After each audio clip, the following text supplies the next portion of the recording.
देश की मजबूरी है, देश की मजबूरी है। राजधानी से केशव गौतम और आप देख रहे हैं यूपी राजधानी न्यूज। साथियों, आज मैं मौजूद हूँ राजधानी लखनऊ के इको गार्डन में।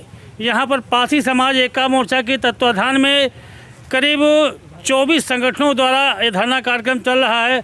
आइए हम जानकारी लेते हैं कि आज का जो प्रमुख धरना का कार्यक्रम है इसमें कौन सी मांगें जुड़ी हैं और क्या उद्देश्य है। सर, सबसे पहले हम आपका परिचय जानना चाहेंगे।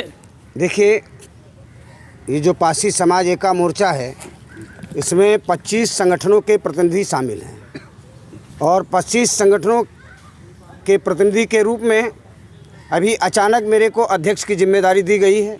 क्योंकि पहले के अध्यक्ष मोतीलाल कश्यप जी निजी कारणों से वो कार्यक्रम में शिरकत नहीं कर सकते थे, उन्होंने अध्यक्ष पद को छोड़ा।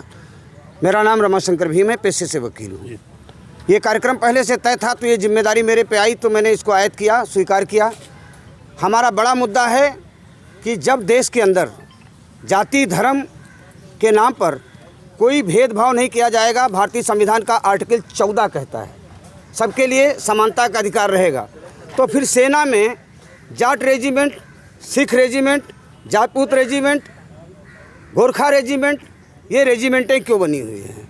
और अगर ये रेजिमेंटें बनना है तो पासी समाज के लोगों को, जिन्होंने अंग्रेज़ों से लोहा लिया, ब्रिटिश आक्रांताओं से लोहा लिया, अंग्रेज़ों के नाक में दम कर दिया, जिसकी वजह से पासी समाज को अपराधी जाति घोषित किया गया, जराइम एक्ट लगाया गया उन पर।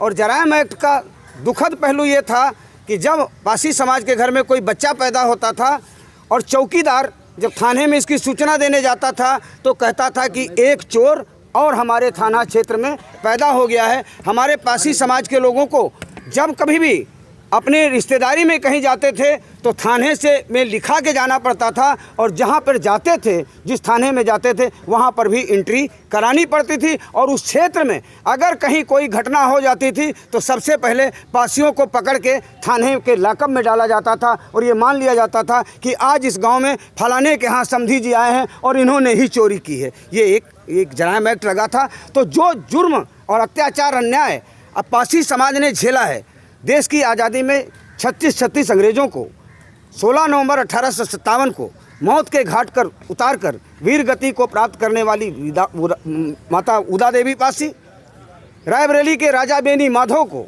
अपने बलबूते पर सेना से जेल से छुड़ा कर लाने वाले महाबली बीरा पासी। हमारा तो गौरवशाली इतिहास रहा है, हमारा तो लड़ाकूपन का इतिहास रहा है, तो हमारे नाम से भी पासी में सेना में पासी रेजिमेंट बनना चाहिए। सर, जो आपने क्या प्रमुख उद्देश्य है यहाँ पे जो धरना प्रदर्शन आपने आयोजित किया है, क्या मकसद है इसका? देखिए, हमारा मकसद पहला तो ये रहता है कि हमारे समाज के लोग अलग अलग संगठन चला रहे हैं, अलग अलग संगठन चला रहे हैं। मोर्चे का मतलब हो गया कि पासी समाज के जितने संगठन चलते हैं उनके प्रतिनिधि 1-1, 2-2, 4-4, 10-10 करके यहाँ पर आते हैं, इकट्ठा होते हैं और उससे तय होता है कि हम आगे चल के क्या आंदोलन करेंगे। पूरे साल हमारे संगठन के लोग, जहाँ चाहे पासी जागृत मंडल हो, चाहे राष्ट्रीय पासी महासंघ हो, चाहे दूसरे संगठन के लोग हों, चाहे हमारा सामाजिक न्याय महासभा के लोग, हम लोग अलग अलग पूरे साल अपने अपने मुद्दों पर कार्यक्रम करते रहते हैं। लेकिन कॉमन इशू है, जैसे पासी रेजिमेंट कॉमन इशू है, SC/ST एक्ट का क्रियान्वयन कॉमन इशू है, लोगों के साथ जो अत्याचार से पीड़ित लोग हैं उनके साथ मुआवजा देने में, शासकीय सहायता देने में जो भेदभाव होता है, ये एक कॉमन इशू है। ये कॉमन इशूज़ पे हम लोग जो है यहाँ रणनीति तय करते हैं। एक पूरे साल भर हम लोग आंदोलन चलाते रहते हैं। प्रमुख मुद्दे क्या हैं जो आज के प्रदर्शन आज हो रहा है, इसके प्रमुख मुद्दे क्या हैं? प्रमुख मुद्दा मैंने बताया कि पासी रेजिमेंट हमारा मुद्दा है, वन नेशन वन एजुकेशन हमारा मुद्दा है, एक समान शिक्षा पद्धति लागू की जानी चाहिए देश में, ये हमारा मुद्दा है। हमारा मुद्दा है कि अत्याचार से पीड़ित लोगों के लिए शासकीय सहायता का एक क्लियर और पारदर्शी मापदंड होना चाहिए। ऐसा नहीं कि किसी के लिए आप नौकरी दे दो, आप किसी को 50 लाख रुपए दे दो और किसी को 2 लाख रुपए दे के, किसी को 25,000 दे के आप टरकाओ, ये नहीं होना चाहिए। और ये जो SC/ST एक्ट है, इसका जो धारा 4 है कि कोई भी थानेदार अगर FIR लिखने में विफल रहता है तो उसके लिए 3 साल से लेकर 5 साल की सज़ा का प्राविधान है। हमारे लोग करते क्या हैं, थाने में नहीं लिखी गई, कप्तान के यहाँ गए, कप्तान के यहाँ नहीं लिखी गई तो 156(3) कोर्ट में डाल दिए। कोई भी आदमी, हम आपके माध्यम से जितने लोग सुन रहे हैं, जितने लोग सुनेंगे, उनसे हम आग्रह करते हैं कि 156(3) डालिए, तो धारा 4 SC/ST एक्ट की एक एप्लीकेशन अलग से लगाइए कि थानेदार रिपोर्ट लिखने में विफल रहा है, लिहाजा इसके खिलाफ भी 3 से 5 साल की सज़ा वाला कानून लागू होता है, उसके खिलाफ दंडात्मक कार्यवाही होनी चाहिए। ये हम चाहते हैं कि इम्प्लीमेंटेशन इसका होना चाहिए। दूसरा ये बड़ा मुद्दा कुछ लोगों ने किया है, अभी मांग पत्र में नहीं शामिल है, कि जो SC/ST आयोग बना हुआ है,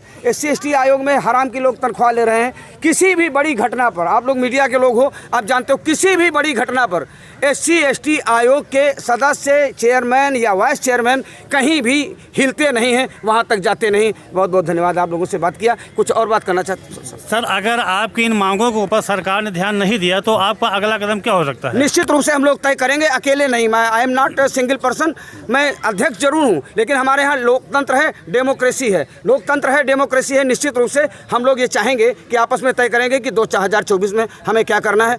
में महामहिम राष्ट्रपति महोदय, राष्ट्रपति भवन नई दिल्ली द्वारा श्रीमान पुलिस आयुक्त महोदय लखनऊ महोदय आज दिनांक 8/10/2023 को पासी समाज एका मोर्चा के तत्वावधान में पासी समाज के दर्जनों संगठनों द्वारा इको गार्डन लखनऊ में संयुक्त रूप से धरना प्रदर्शन करके श्रीमान पुलिस आयुक्त महोदय लखनऊ के माध्यम से आपकी प्रतिष्ठा में ये मांग पत्र प्रेषित किया जा रहा है। नंबर 1 ये कि भारतीय सेना में भारतीय संविधान लागू होने के बावजूद भी जाति धर्म के आधार पर Sikh regiment, Jat regiment, Gorkha regiment आदि रेजिमेंट बनी है।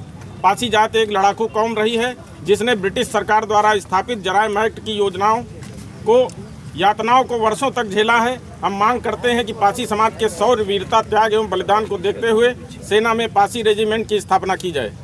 नंबर 2 ये कि महाराजा लाखन पासी निर्विवाद रूप से लखनऊ के निर्माता रहे हैं, जिसके ऐतिहासिक व पुरातात्विक साक्ष्य उपलब्ध हैं। महाराजा लाखन पासी का लखनऊ में ईस्वी सन 1000 से 1033 तक शासन रहा है।